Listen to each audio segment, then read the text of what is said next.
Hi, I'm Tom Landon. The program you're about to watch was recorded live at the historic Grandin Theater in Roanoke.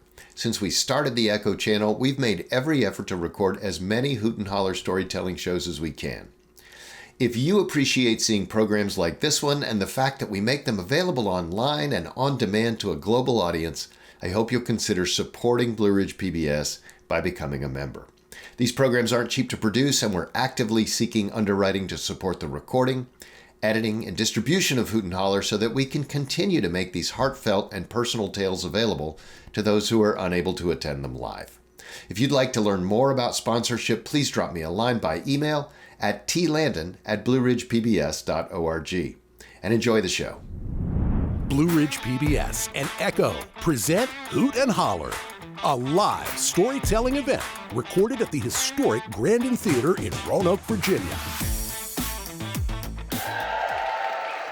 All right, so I'm Stephen Davies. Most people know me as Stevie D. I'm used to being on stage, but not quite in this format. I'm used to rapping with my old group Illbots, or with my son who's here tonight, Jax with Knuckleheadz. Yeah.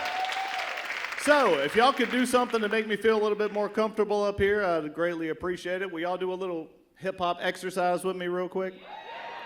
All right, thank you. This will make me feel more comfortable, and then we'll go on with the customer service. All right, Sam, drop that beat. All right, how's everybody doing in the house tonight? Give it up for Lee. Yeah. Now throw your hands in the air and wave them like you just don't care. And if you're ready to hoot and holler some more, then somebody say, oh yeah. Oh yeah. Now scream! All right, thank you. All right, thank you, Sam. Give it up for Stimulator Jones, y'all. All right, Lee, thank you for your intro. Like she said, I'm Stephen Davies. My customers for the last 25 years have been the elderly in nursing homes. Yeah, it's true. That's me.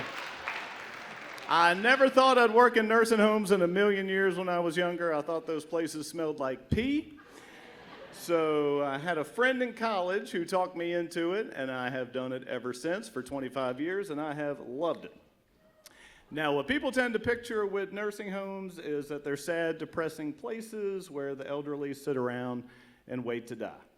And oftentimes, they can be sad. However, the stories I want to share with you tonight are that showing that these communities can also be filled with fun, laughter, and joy. So if y'all are ready for story number one, say yeah. All right. So it's Christmas time, and every year at our nursing home, we put up an angel tree in the lobby. Do y'all know what an angel tree is? Okay.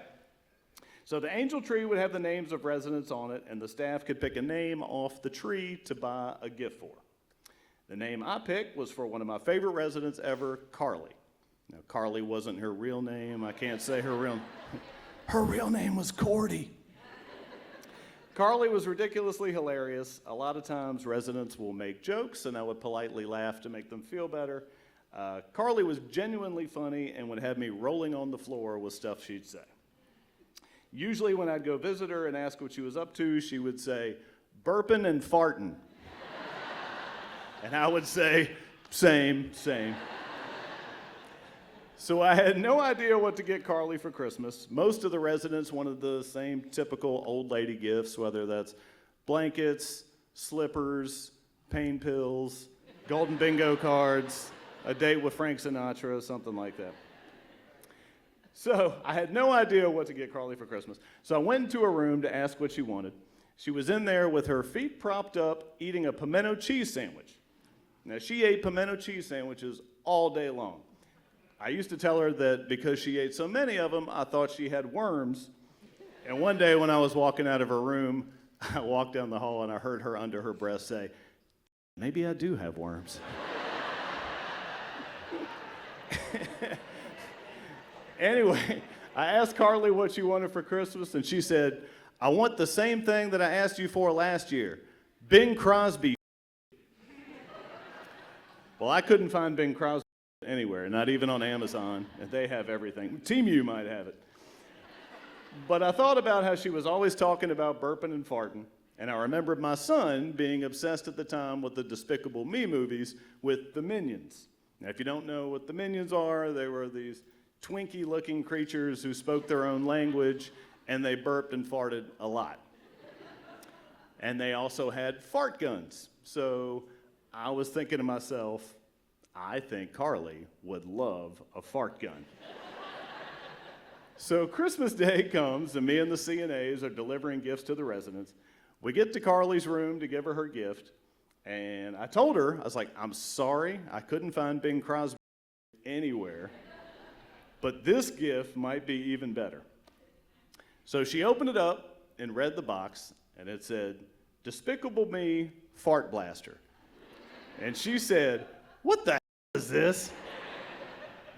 So I put it in her hands and explained it was a gun, but when you squeezed the trigger, fart sounds came out. So when she pulled the trigger, and the smile that came across her face could have lit up the whole nursing home. She was so happy, she fired that fart gun all day long. She would go down the halls in her wheelchair and shoot every resident that crossed her path. They'd say, good morning, Carly, and she would. So all the residents got covered in farts, all the staff too, and the volunteers and the carolers, all covered in farts. I think the family ended up hiding her fart gun at some point. I'm surprised the batteries didn't die on that thing. But it was amazing to see what joy a $15 fart gun could bring an old lady in a nursing home.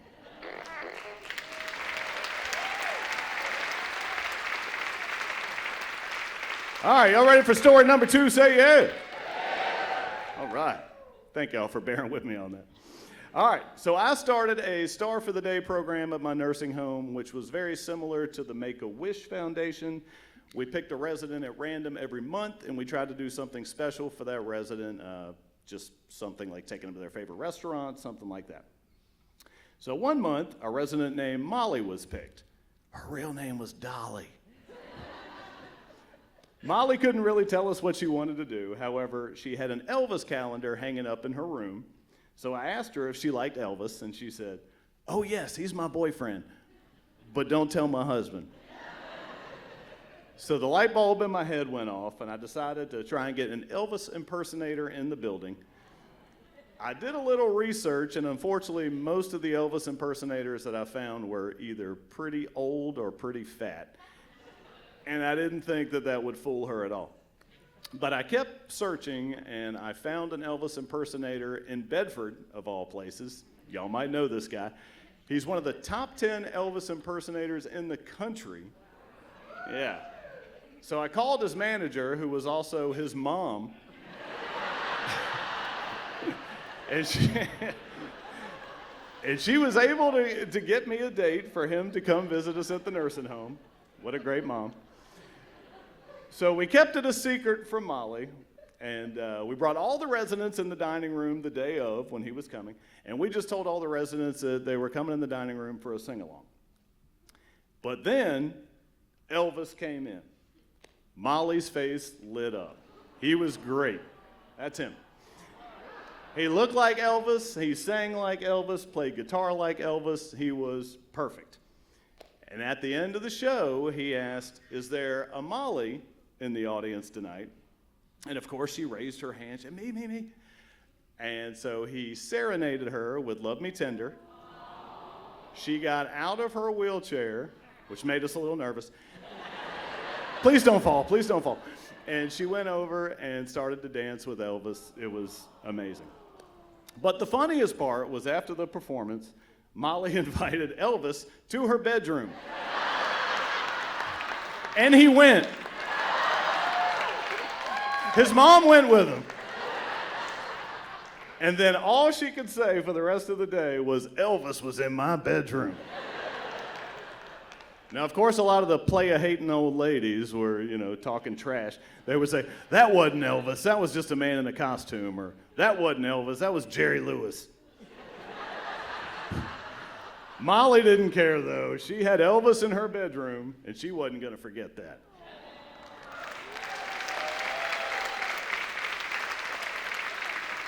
All right. So unfortunately, it hasn't always been fun and games with the nursing home. There have definitely been some dark times. COVID wreaked havoc in our nursing home.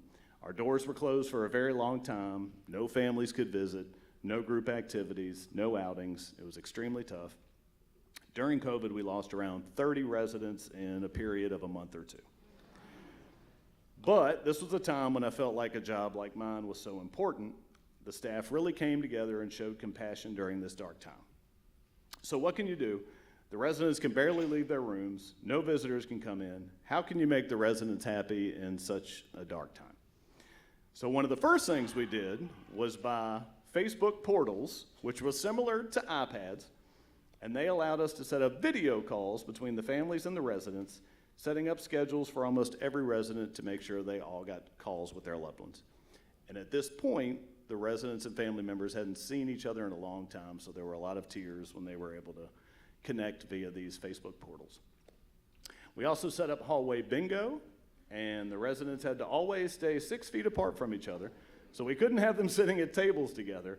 Therefore, we set them up with bedside tables, and they were able to sit in their doorways while a staff member would call bingo over the intercom and make jokes in between, which helped a lot. One of the greatest things was we had youth groups from churches and also like preschool students come over and decorate all the windows of the nursing home. So they came over, the residents could sit in their rooms while they drew clouds, trees, suns, things like that on their windows to make them happy.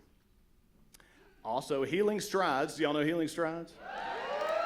Healing Strides was awesome. So they are a local nonprofit that provided therapeutic horse riding for those with personal challenges. They brought the horses to the nursing home free of charge, walked them all around the building, had the horses go up to each window to greet each resident. And then, I think someone else mentioned bagpipers earlier. I made a huge rookie mistake as an activity director when I first started. I got a bagpiper to play inside the building. I've seen Dropkick Murphys. I should have known. It was so loud, all the residents were like, shut up. But during COVID, I got the bagpipe player to play outside the building, and it was so loud that the sound carried inside, and they were able to hear it in their rooms and lift the windows to hear it better if they wanted to. After some time, we were able to get a gazebo that was out front and turn it into a visiting center. So our maintenance director was very creative. He put a partition in the middle of the gazebo where the residents could be on one side and the families could be on the other. And they could connect. He put 2 holes in the middle of the partition, and in those holes, we got creative and put calf birthing gloves in the holes so the residents and their loved ones could put their arms through the calf birthing gloves and hug each other or hold hands. And at that point, they probably hadn't touched in maybe close to a year at that point. So that was amazing. I never thought I would buy calf birthing gloves in bulk on Amazon, but I did. So the COVID-19 pandemic was devastating and maybe the toughest challenge the nursing home industry has gone through. But I'm extremely proud of what our staff and community was able to achieve to bring the residents joy during such a dark time. When the doors finally reopened after what seemed like an eternity, there probably wasn't a dry eye in the place as families reconnected and were able to touch and hug each other once again without calf birthing gloves. Okay, so I'm Stevie D. Thank you for having me out.